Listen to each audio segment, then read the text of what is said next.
Welcome to the hands-on AWS VPC demo.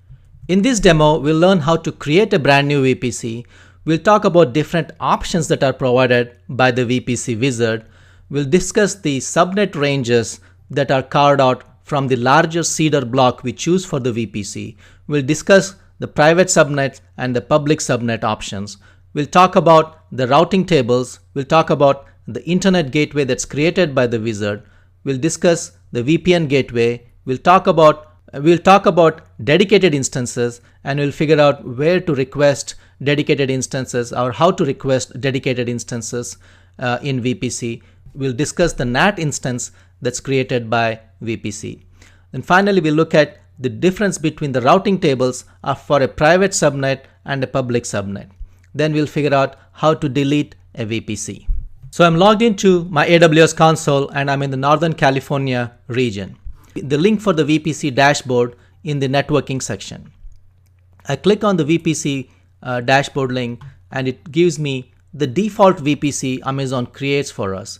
So as you can see, there is one VPC in this region with two subnets, one network access control list, one security groups, one internet gateway, and one routing table. So I'm going to create a new VPC by clicking on the Start VPC wizard.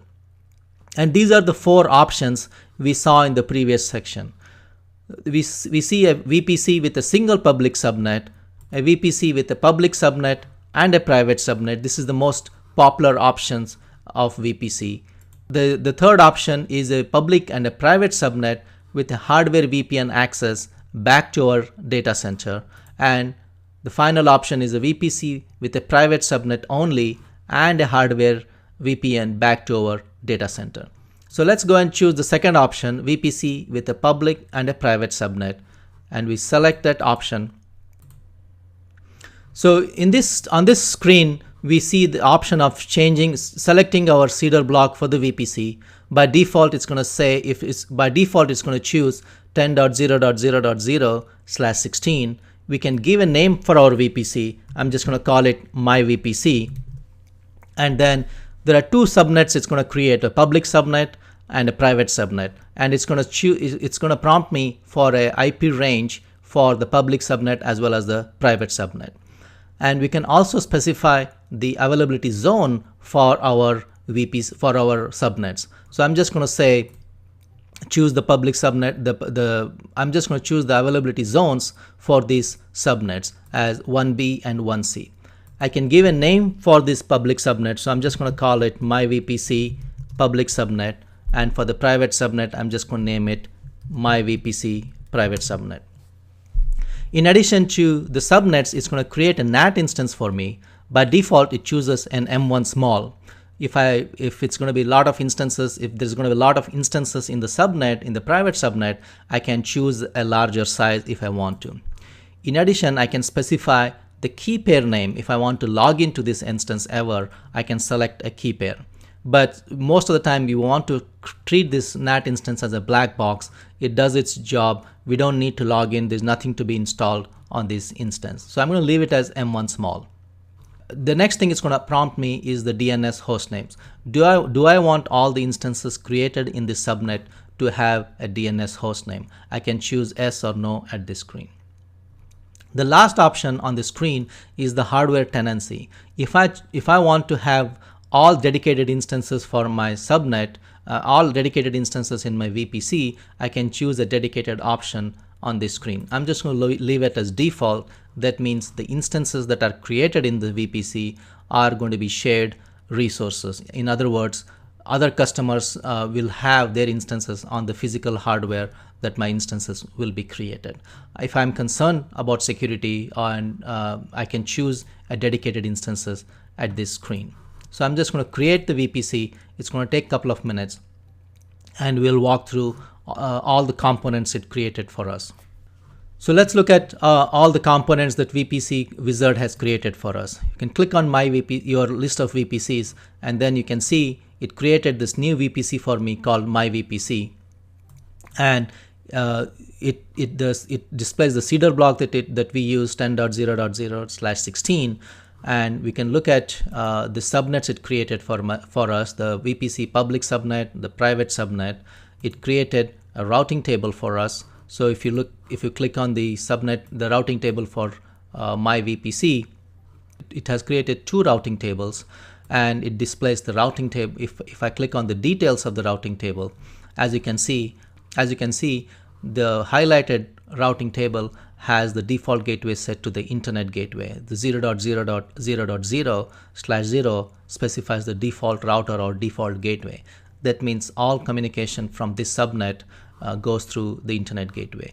If I select this routing table for the private subnet, on the other hand, you see the instance ID of the NAT device that it created for me. So the default gateway for a private subnet goes through the NAT instance. I can click on the internet gateways. So it created an internet gateway for me that's attached to the subnet. And if I click on the EC2 dashboard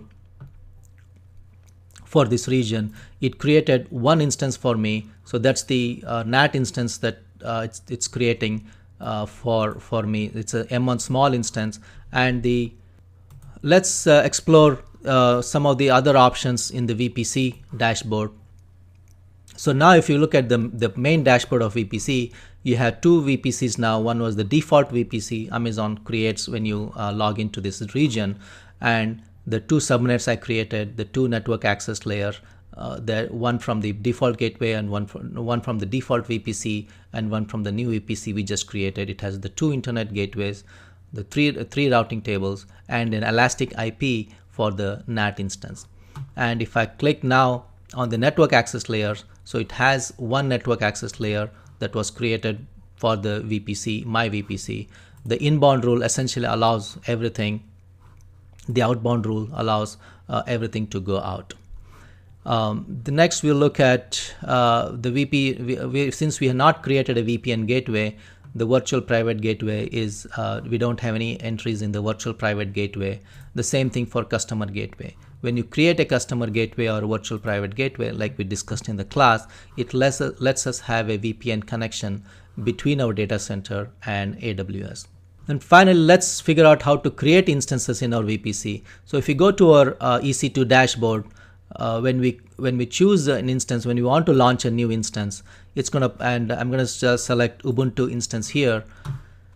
And now it's going to prompt me in which VPC I want to create. I can choose my VPC here, and then after I choose the VPC, it's going to ask me whether I want this instance in my private subnet or in my public subnet. So let's say I want to create a database, and in a private subnet, I can choose this option.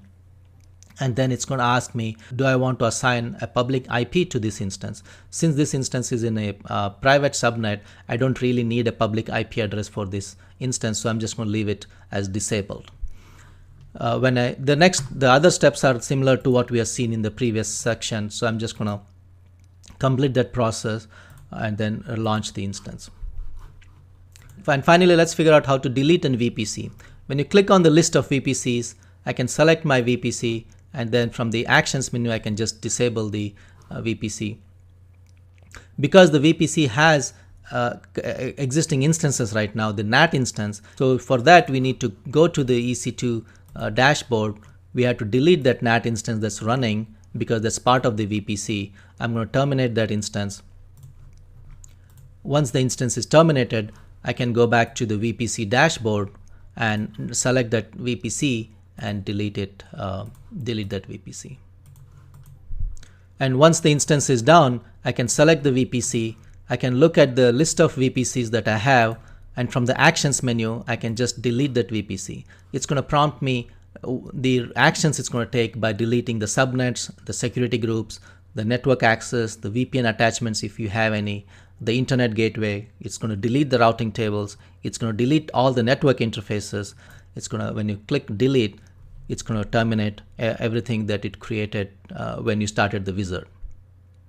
So in summary, in this section, we learned how to create a VPC. We learned what the different options that are provided by the wizard, the 4 different options that are provided by the wizard. We learned how to choose the subnet ranges for the private and public subnets. We learned about subnets, the routing tables, and the internet gateway. We discussed the VPN gateway options and the customer gateway options. We learned how to set dedicated instances or how to choose dedicated instances for our instances. We'll discuss NAT instance characteristics. We'll learn the difference between routing tables for a private subnet and a public subnet. And then finally, we figured out how to delete our VPC.